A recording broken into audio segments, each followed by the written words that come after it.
Hello, it's day 51 of the Liberator project, and here I am in Chelmsford.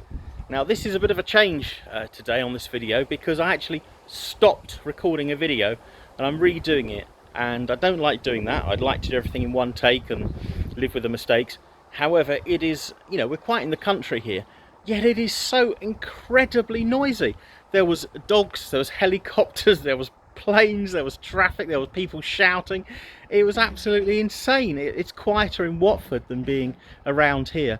It was getting to the point I just couldn't. I was shouting basically to get over to record the channel because there's too much background noise. It was ridiculous.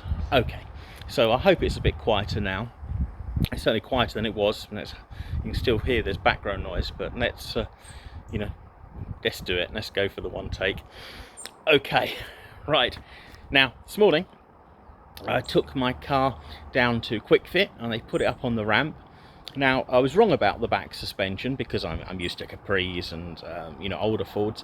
The shock absorbers don't come all the way down to the bottom of the spring for some reason. So it turned out the shock absorbers were actually fine. So I was very pleased about that. Also, neither spring is broken. However, one of the springs does seem to be a lot smaller than the other one, even though it's still apparently okay.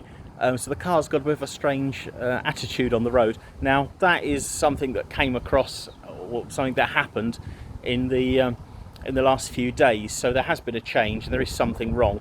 However, according to Quick Fit, everything's fine and the car's perfectly safe to drive. So let's not look for extra work. When I've got some spare money, yes, I will replace the springs and shock absorbers. I will get the car sorted. But here's my car. I don't need it to be a performance vehicle. I just need it to drive and more background. I just need it to drive for the time being. So I'm driving very steady and it's fine. So here I am. I'm actually in Chelmsford. Now, yesterday I was supposed to get some money returned to me from equipment I bought that turned out to be 40. Then they said they'd return it on Friday, today, so that was going to be good, and that was going to cover my petrol and everything. And now PayPal saying the dispute will be resolved on Monday. So that sort of scuppered me. It's been a bit of, as I said, a bit of a perfect storm of problems lately. So Ash was good enough to lend me the money to Monday so I could actually afford the petrol to get here. Now, it was a bit late when I set off. I thank Ash a great deal for lending me that money. But it was sort of lunchtime and I didn't get down here till after 2, which is a bit late. I really wanted to be down in the morning and have the whole day working on the car. But, it was a nice day and you make hay while the sun shines. So I thought, better do something while I can. But also I've got, my car is my red Mondeo. I've had 5 of these, by the way. I've had 5 Mondeo Estate Mk2s. These are my last 2.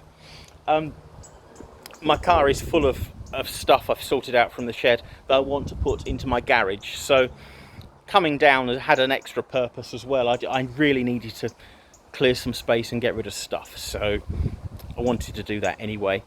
And as you can see, I've managed to move the silver car. Now that was horrible, absolutely horrible.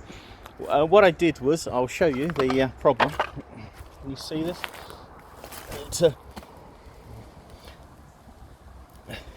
The car had actually sunk quite deeply into the mud. You see that? I don't know if you can. I don't know what it looks like on camera, but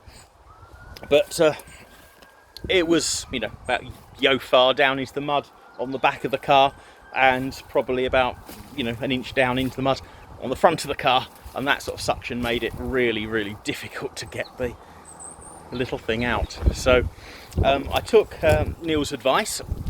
I got some planks of wood and used. I didn't have a trolley jack because it was just not enough space to move it around. I didn't bring my trolley jack down, but I used a little scissor jack, managed to lift the car up a bit, put planks underneath the wheels, and then managed to managed to tow it out. Now, I bought a tow hook for the front of the vehicle, which is fitted here, and this is good because it gives you a nice good towing point. And on the back of my car as well, I have another really excellent towing point. So these are really easy. I do like this about Fords. So you've got another towing point down here. So really easy. I thought I've got my new tow rope. I've got 2 good towing points to go, and a bit of space to get the car out. Unfortunately, there was another car parked where I needed to go, but you know, I can live with that. So I got my new tow rope, the one that has apparently 2 tons worth of force, and it snapped. It was just couldn't get it out either, even with the wheels jacked up, and even taking it really slowly. So in the end, I used the original tow rope, this, which is too thin really, but I used 4 strands of it to spread the load in a sort of zigzag arrangement, and very slowly, and eventually the car out of the mud, and here we are. I was a bit concerned it was going to spring out and smash into the back of my car, which would have been really stupid, and if I'd done it I would tell you, but luckily that didn't happen. I was concerned it would, and anyway, that's brought the car out. Now it's now in the middle of the car park area, which is really inconvenient, but I can't really get round because there's this small car in the way, so I haven't got enough space to actually tow the car round. I've got to think of a way of putting it back somewhere. At the moment it's maybe possible to push it, or I might be able to tow it in front of my garage, but that's a problem for the next 15 minutes. The big problem I've had is that these are the fuel lines from the petrol tank. Right, you see that? Well, no petrol comes up from those at all. So having the car out, I could get underneath it. Let's see if I can do it. It's not that bad. Oh. Right, under here, you see that's... Can you see? I don't know if you can see that yet. There we go. Oh, there we go. That's the fuel filter. You see, and I've put this... I've taken the fuel line to the engine off and put that plastic cap on, and when I turn the car on, that absolutely sprays petrol, so the fuel pump's good and the fuel filter's not blocked. However, there's no petrol arriving at the engine, so that to me suggests the fuel line's blocked. So not a problem, it's only a piece of plastic pipe. What I did was right, there's 2 fuel lines here. One is the fuel from the fuel filter, and the other one's the petrol return to the tank. And I don't know which is which, and it doesn't say that in the Hayes manual, but one of those connects to the fuel filter. So apparently an easy job. All I have to do now the pipe's disconnected from the fuel filter is to connect little compressor to it and blow air back the other way, and any blockage should be cleared and the car's fixed. Now that's apparently that's how I plan to do it. It's quite an easy thing to do, and now the car's off the mud, I can just I can get to the fuel filter and I can bolt it together. However, what's happening is that there's when I connect the compressor to either one of these lines, the one of them pressurizes the fuel tank, which is why I've taken the petrol cap off, which is exactly what it should, and the other one doesn't seem to have any resistance at all. Now that's weird, because I was expecting it to have high pressure because the fuel line's blocked, but it doesn't have any pressure on it at all. Now that's and there's no air coming out on the other end of the pipe. So the only thing that I could account for that wouldn't be a blockage, it would be if the fuel line was actually severed somewhere. I mean totally severed, so that there will be no resistance in the pipe, yet no air reaching the fuel filter. But that would mean that when you turn the engine off, the fuel would actually come to the brake and flood petrol underneath, which it doesn't do. So I haven't got any explanation. So I sat down for a few minutes, you know, had a drink and thought I'll do today's video and just admit that I don't know why that pipe's not working. But you know, being defeated by a plastic pipe at the moment. And you know, to be fair, I've only been here a few hours, and it took a while to get the car out and sort my garage and other things. So, you know, given a whole day, I'm sure I could come up with something else. But at the moment, I admit it, I'm a bit flummoxed. I don't know why there's not fuel coming to the engine. I don't know why there's not air going back.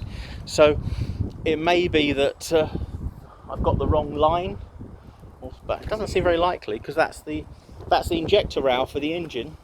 This is the injector rail. This is where the petrol. See, they're the fuel injectors of the engine, and this is the it's high pressure fuel in here, and they're little switches that electronically controlled that squirt the fuel into the cylinders. So, you know, that is the fuel system.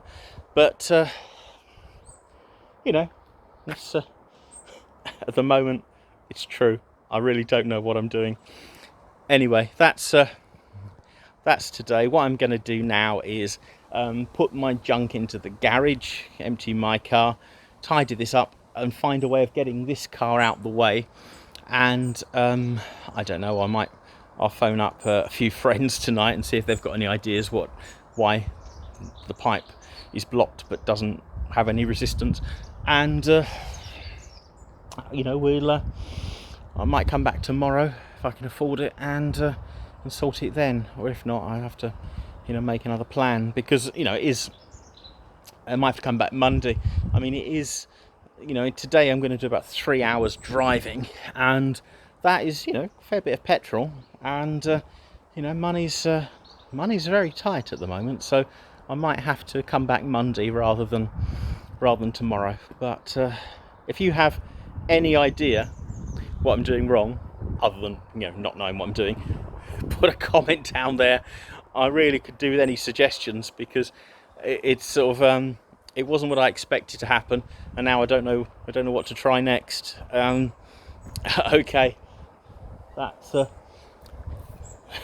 it for today. So, some good news, I've got a drivable Mondeo, and some bad news that I haven't got two drivable Mondeos. Okay, thanks a lot, and see you tomorrow. Goodbye.